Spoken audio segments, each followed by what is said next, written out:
I wrote poetry as a child. I don't know why. For me, it was natural. I was a real bookworm. I was constantly reading. I was always at the library, just taking home huge stacks of books every week. And a lot of those books were poetry, and poetry just spoke to me and went to my heart. And so I would write my own poems. Now when I look back at them, I think, oh, I better get rid of these. I don't ever want anybody to see them. I thought that, now as an adult reading those poems, I think that they were really amateurish, but I was a child, so any effort was completely spontaneous and heartfelt. It was completely without training, and I hadn't studied poetry. So if there are young people who love poetry, I think that reading it will make them want to write it. I think that's just a natural extension of reading. Then later, as I did study botany and agronomy as an adult, I did also branch out into technical writing and eventually some fiction and creative writing that was not poetry, but I always come back to poetry. And I think that as we age, we do have a tendency to come back to the things we loved when we were children. When I was a child, we visited the extended family in Cuba as often as we could afford to. And so, because my father was a teacher, he had the summers off. So it was always a long 3-month visit, full 3 months, and I developed a very deep attachment to my grandmother and great-grandmother, aunts, uncles, and cousins, and also to the tropical nature in Cuba. My experience was really not so much in Havana as for so many people that you meet in the United States often have come from Havana. It was the smaller town of Trinidad and the nearby farms. So for me, being from Los Angeles, a big urban area, going to Cuba for the summer and getting to be out in wild places was the most amazing experience. And I just fell in love with farms, with wilderness, with nature.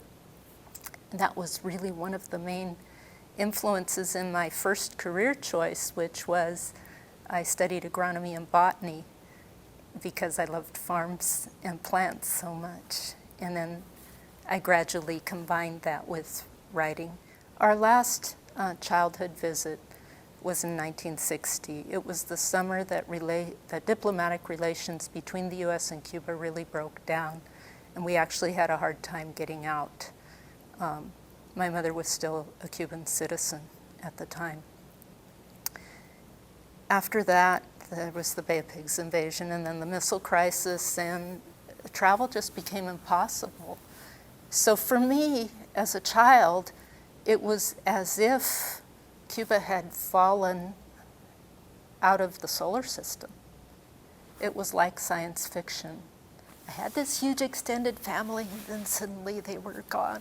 They were unavailable, and it was as if they didn't exist because communication was also restricted from both sides. You were suspect if you were writing letters to Cuba or making phone calls, and in Cuba, of course, you were suspect if you were writing letters or making phone calls to the United States. So for many, many years, contact was basically cut off. We did manage to stay in touch with my grandmother, but not most of the extended family. I think that my interest in searching for an understanding of Cuban history has been influenced by that experience of childhood visits and then the strange experience of losing the ability to travel there.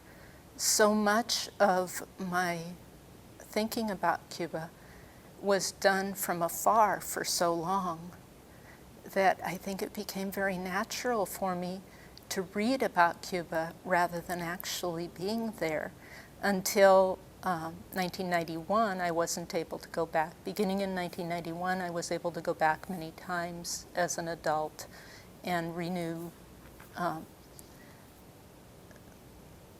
relationships with family members and see some of the same places again. And so that is a wonderful experience, but also in the meantime, I had developed this sort of written word experience of just reading everything I could get my hands on and researching and reading about historical topics and just anything I could find about Cuba.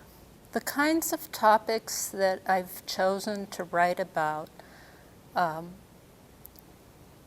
not really limited by my inability to travel to Cuba as often or as long as I would like.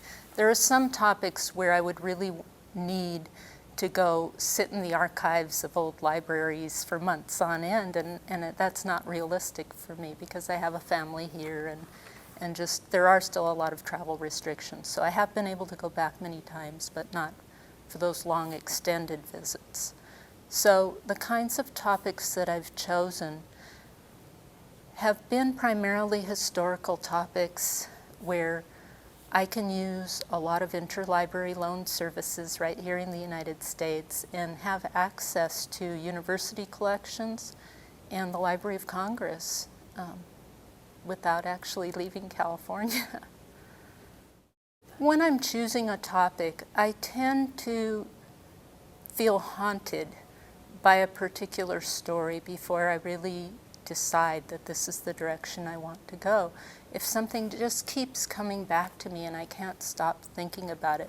And I've discovered that no matter what I set out to write, I always seem to be exploring some aspect of freedom, whether it's personal, social, or spiritual freedom. I always seem to be fascinated by people who were doing amazing things in history, whether it was searching for freedom from slavery or for equality for women. These topics are usually someone in history who's been kind of ignored and forgotten. And when I learn about them, I want to know more. There's not a lot known about these people and I want to know more, so I really search. And I've noticed that the one thing they all have in common is that they made hopeful choices in situations that seemed hopeless. I became interested in 19th century Cuba, I believe partly because I knew my great-grandmother, who was born in the 1800s.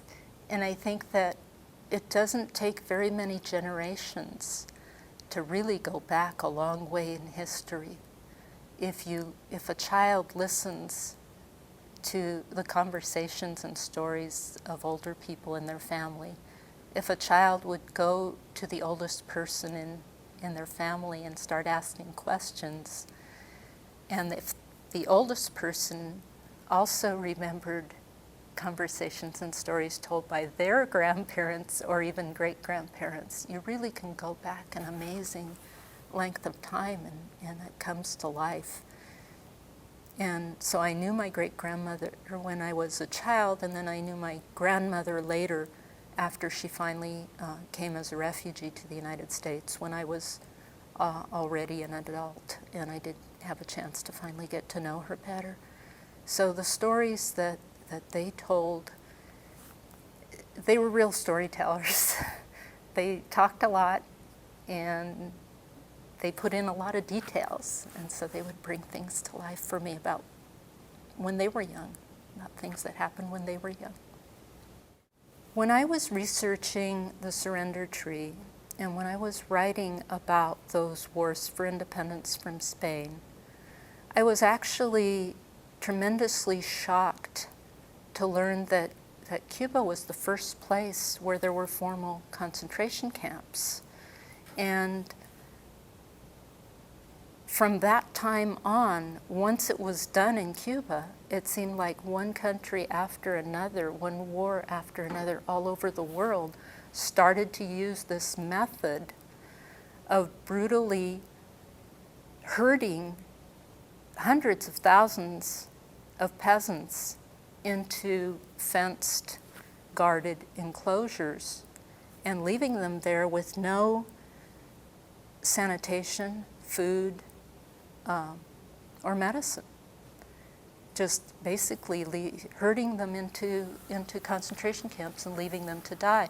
They were called campamentos de reconcentración at that time. They were called reconcentration camps. And it was an idea that one of the Spanish generals had, and I think it's amazing that it's not better known. I think it's really shocking that it's not better known. This history for me was also personal because I had heard all my life that my great-grandmother, my great-grandparents, both of them, and their youngest child at the time, had to go to another place. They were on a farm, and they had to go to another place during the final War for Independence from Spain. And I didn't know what had to go to another place meant until I started reading about those reconcentration camps. This is an excerpt from The Surrender Tree in Rosa's voice, Rosa la Bayamesa, the wilderness nurse. In order to talk to my patients, I learn a few words from each of many languages, the words of African and native Cuban Indian tribes, and all the dialects of the provinces of Spain. I even invent my own secret codes, but the ones taught by birds are the best, especially when mixed with the music of conch shell trumpets, bamboo flutes, rattles, drums, and the Canary Islanders' language of silbo, a mystery of whistles. Animals and plants help me learn how to understand all these ways of knowing what people are trying to say. The ears of a horse show anger or fear. The eyes of oxen tell of weariness. Voices of birds chant borders around nests. Yellow acacia flowers whisper secrets of love. Green reeds play a wild, windy music. Pink oleanders are a poisonous message that warns, cuidado, beware. Fragrant blue rosemary speaks of memory. White poppies mean sleep. White yarrow foretells war. The Meet the Author series is a production of WETA. Major funding for Colorín Colorado is provided by the American Federation of Teachers, with additional support from the United States Department of Education, Office of Special Education Programs. For more information about teaching ELLs, please visit us at www.colorincolorado.org.